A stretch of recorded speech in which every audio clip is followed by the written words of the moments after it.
how can we use this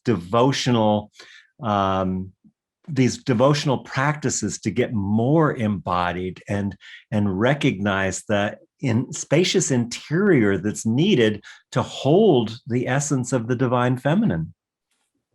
Mm.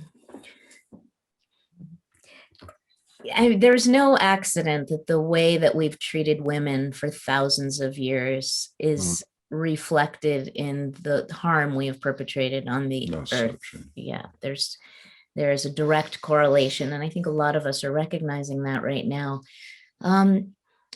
Just a simple practice that is part of my everyday life is connecting physically with nature every day somehow. And now it's very easy for me because I live on the border of national forest in the Sangre de Cristo Mountains of northern New Mexico.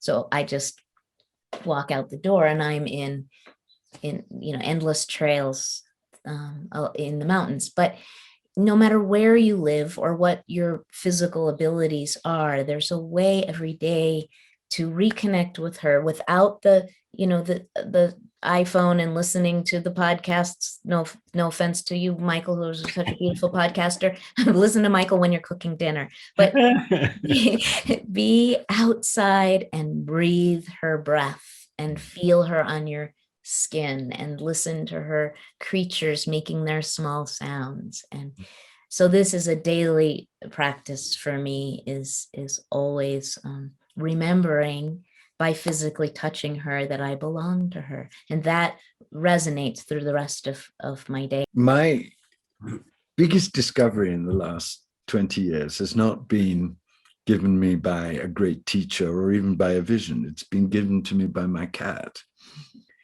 And what I've discovered is that when you love an animal with your whole being unconditionally, the animal shows you how to be far more embodied in love than you ever imagined yourself capable of. Because when I lie on my bed with my cat and I put my hand on her belly and she purrs and she folds herself around my hand, and I feel overwhelming love for her and overwhelming love from her, my whole relationship to my body becomes utterly delicious and tender and grounded and simple beyond words.